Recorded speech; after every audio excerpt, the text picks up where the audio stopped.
everybody, and welcome back to Jackie's Garden Spot. I am Jackie, growing in Zone 8B, Alabama. On today, guys, we will look at the garden, assess damages in the garden from all of the rain that has caused disease, fungus on some of our crops. So we'll look at that. We'll see whether we need to treat them or get them out of there and replace them with something else. Of course, you know that I am succession sowing this year. So we'll talk about that and more. Stay tuned, guys. Let's get started. It's going to be in the upper 90s here today, so a very hot day. And as you can see from the garden, a lot is going on with it, and I'm going to show you exactly what's going on in the garden right now. Of course, at a glance here, you're probably saying it looks good. Well, let's get a closer look at this. So, over here with the cucumbers, I've harvested some out. Some are still coming in here. I don't know if you can see that.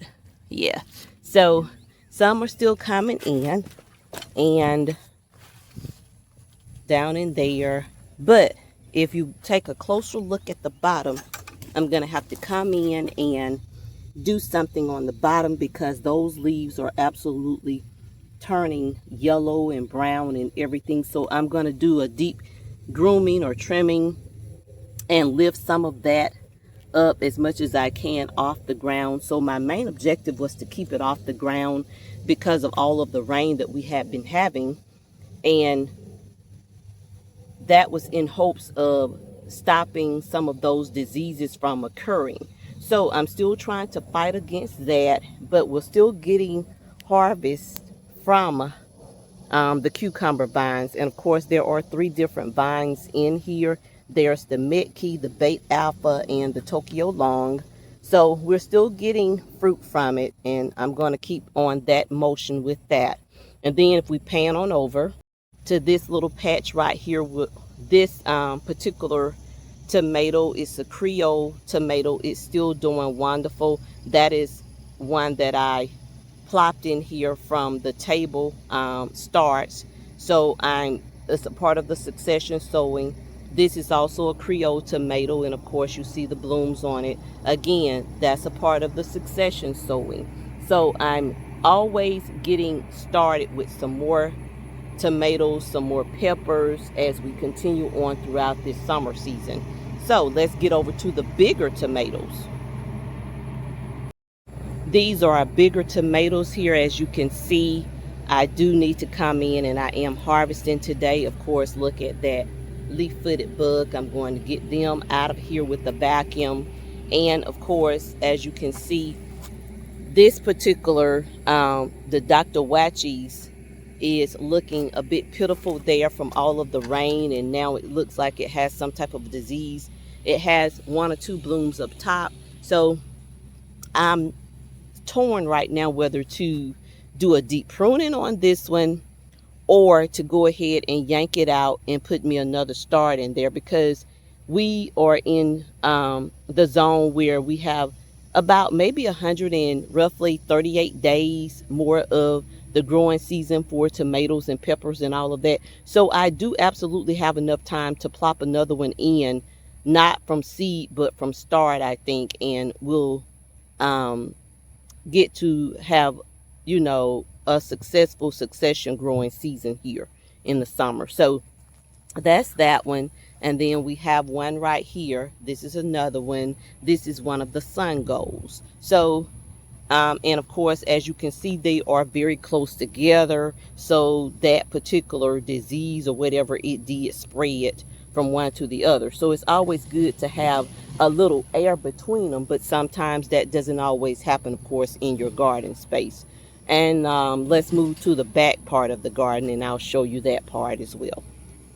So on this one, it's not looking real productive either. It has maybe 1 bloom. So it may just be time for me to kind of start over with the tomatoes. This is the Isis Candy one. It still has blooms.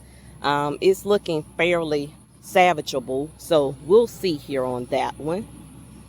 And then our peppers, it's time to harvest some of these out because there are a lot of those, as you can see, and they are different colors. and then let me take you over to the part that's tearing me up right now. And of course, we're at the melon part of the garden now. So as you can see, there is some type of blight or fungus that's there. So what I have to do today is I'm going to try to unravel and cut as much of this out, treat it, and hopefully it will not spread to the rest of the garden. So it's in this section right now. All over that way, it looks fairly decent still. I'm still getting blooms, of course, and of course fruit as well. So we'll check this out, and I'm going to do as much as I can here. This is the summer that it's going to be abnormally hot, so we have to be careful here. I think what happened is from all of the rain, it didn't get enough air, so it causes some of those fungus and blights to occur. So I think what I'm going to have to do is pull out some of it, those damaged parts. This is the cantaloupe part of it here. So I'm going to pull out some of that damaged part, as much of it as I can get out, spray it with some fungicide, and hopefully that will eradicate the problem. I think I may need to take up some of my weed blocking material, because maybe that's holding in some moisture as well when it rains like it does here. So we'll see what happens there.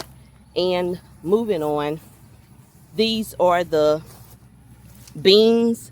They're doing wonderful. I do need to come in and harvest some of those. They're still blooming. I did cut this one back. Looks like it's trying to come back as well. So I'm just showing you around. We're doing a walkthrough. I haven't been out here. I missed maybe a day or so because of all of the rain, and then it got really hot, and I'm trying to protect my health and my peace as well. And of course, as you can see, the zucchini got gigantic, so I need to harvest that as well here. So we're trying to do what it does here. Let me pan around here to show you the shishito peppers that are turning colors just in that amount of time. The cayenne is looking very well there, if you can see that. So yeah, we need to harvest out. We need to cut back. We need to treat the garden, because I don't like the way those tomatoes are looking. Tell me if your tomatoes are looking like this as well, guys. Share that. Let's discuss it. Let's talk about a treatment. Let's talk about a solution to this. This is the okra, and of course it has grown up too much because I didn't come out. So okra does mature very fast and grow very fast, so you have to be on it to cut it while it's tender and edible. So we'll see on that okra today as well. So this is our harvest for today. As you can see in here, we have the Jacquie cucumbers, and we also have the Bait Alpha cucumber. We have some Anaheim peppers, some King of the North bell peppers. We have a lot of cowpeas, a lot of the bush beans, of course. We have okra. We have a pretty good harvest. We have a lot of different peppers, the banana peppers, the shishito peppers, the jalapeno peppers. So we have a lot of peppers, a lot of peas, cucumbers, and such. And then going over here, we have our tomatoes and our calendula going on. So we have a pretty good harvest, and it has gotten really hot out there. So that's why I have come inside here. It's going to get up to, I think, 92 today. So I will go back out and finish doing the maintenance in the garden later on this evening. And I just wanted to also show you, before we go for today, I wanted to show you the grow box here. So this is the grow box, and as you can see, I came in and planted some of the miniature cucumbers in the grow box, and I have staked it up along the border of the grow box there.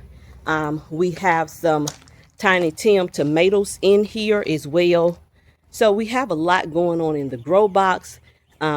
green onion, and all of that. So the reasoning for this is because it is right outside of the door, the back door, and I wanted to be able to come out, and if I did not want to go out to the big garden, then I have things that I really needed to cook with or make a salad with. They are right here in the grow box. So I thought that that was a pretty good idea.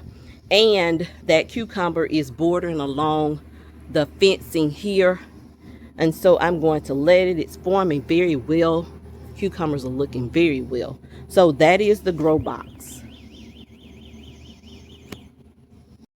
Since it's too hot outside, I decided to bring you in and share with you what I do from seed to table. So of course we use the Black Beauty zucchini seeds, and we grew our zucchini, and all I did was came in and I sliced them kind of thin, but enough to line up our baking dish here. And then from here, what I seasoned the zucchini with was some butter, sprayed it with some butter, a little lemon pepper, a little Parmesan, the shredded cheese. I also used some grated Parmesan, and I used a little Cavender's all Greek purpose seasoning, and I baked it in the oven for about 9 minutes on the degree of 350. You can bake it as long as you would like to bake it. We don't like for ours to be that crunchy. We want it like a chip, potato chip consistency. And oh my goodness, guys, that zucchini is wonderful. So try your zucchini that way. That's a quick recipe that I wanted to share with you.